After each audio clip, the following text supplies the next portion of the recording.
Hey everyone, this is Aaron and welcome to Aaron's Chess Channel. Today I'll be showing you a game from our local league here in Northern Ireland that I played last week against a fellow named Ciaran. I had the black pieces and he had the white pieces, and the game went like this. So we have e4, e5, knight f3 and knight f6, and knight c3 and knight c6. So we have the four knights. Bishop c4, so the Italian variation, and bishop b4. He castled, and I played d6. He played d3, so both of us just strengthening our center. And I played bishop g4, pinning his knight. He played bishop e3, just developing. And I played a6, preparing to push b5 at some point, and also preventing any future pins on my knight. He played a3, forcing me to decide what to do with my bishop. I can either capture or retreat. I decided to capture. It gives him some nice double pawns that I can try to exploit in the future as a weakness. And I played queen d7, just keeping the option open to castle either side, and depending on what he's going to do. I know he has the semi-open file for his rook, but I didn't see any way for him to create an attack, so I thought that would be fine, castling either side. But I just left the option open, just depending on what my opponent would do. He played a4, preventing b5, and I castled queenside. So I'm looking for a fight in this game. We're gonna maybe see some pawn storms. I wasn't too sure, but I like the prospects of attacking his king. He played queen e2, connecting rooks, and I played d5. This does a couple of things. It attacks his bishop. If his bishop goes back to b3, for example, then he loses a pawn after d takes, and knight takes, so that's no good. If he plays bishop takes d5, then we have knight takes d5, e takes d5, queen takes d5, and then rook fe1, for example. I feel like black is better in this position. There's the double c pawns that are quite difficult to defend. So he played e takes d5, and then we have knight takes d5. And he doesn't take the knight. He plays rook a3, defending his c3 pawn, because the knight was attacking it, obviously. So we have knight a5 attacking his bishop, and I was also kind of setting a trap for him. If he would go, for example, bishop here, then we would get knight takes, and if pawn takes, then I can take this, and I'm up a pawn, I'm in a better position. So after knight a5, he didn't retreat his bishop. He played d4, allowing his queen to defend his bishop, but this loses. Unfortunately, I didn't find this in the game, but if you want to pause your video and try to find a way to win material for black, it's very simple. How I missed this in the game, I don't know, but under the pressures of time and such, can be easy to miss things, so I'll give you a second if you want to try. Cool. To those of you who succeeded, congratulations. The move is d4. No, e4. Fairly simple.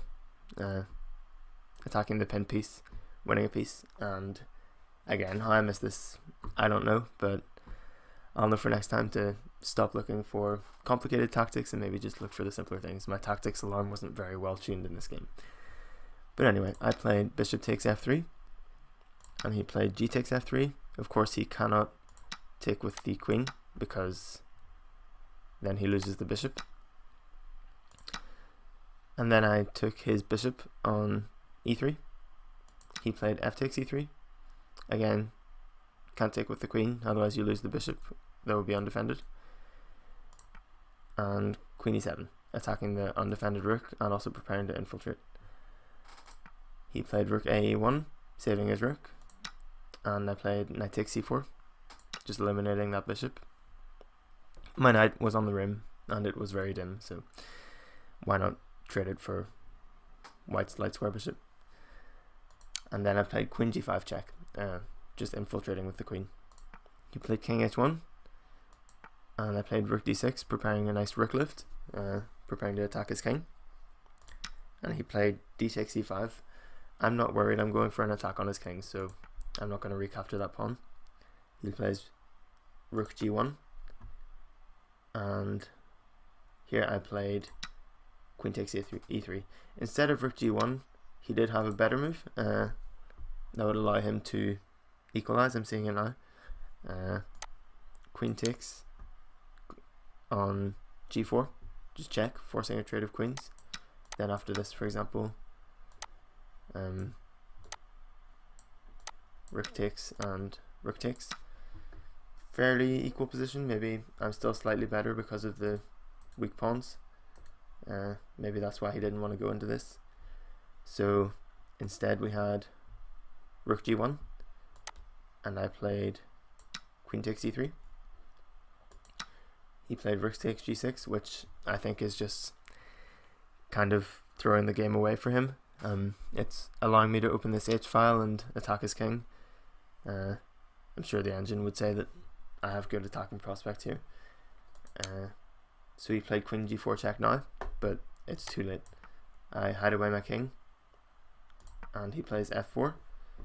This does protect his e5 pawn that he was trying to defend, but it allows me to get queen f2. Just preparing some queen h2 checkmate ideas. He plays h3 defending, but this allows rook h4 chasing away his queen. Queen d7, and there aren't many squares for the queen to go to. And I played queen f3 check, and from here it's just a simple checkmate idea. King g1,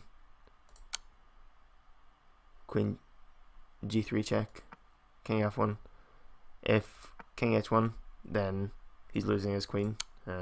Rook take it, h3, queen takes h3, queen takes h3. This was a better try. It doesn't lead to checkmate, but it's a queen against a rook. All those double pawns, the queen will have no difficulty gobbling them up. So the game continued. Rook takes f4 check, king e2, rook f2 check, king d1, or king e1, doesn't matter, and it's queen g1 checkmate. So yeah, that's the game. I'll try to cover my games as soon as I play them. It'll just help me analyze them in the future. I feel like this is a better platform for me to analyze than sitting down and analyze them myself. If anyone has any questions or comments, leave them down below, and I will see you guys in the next video. Thanks, bye.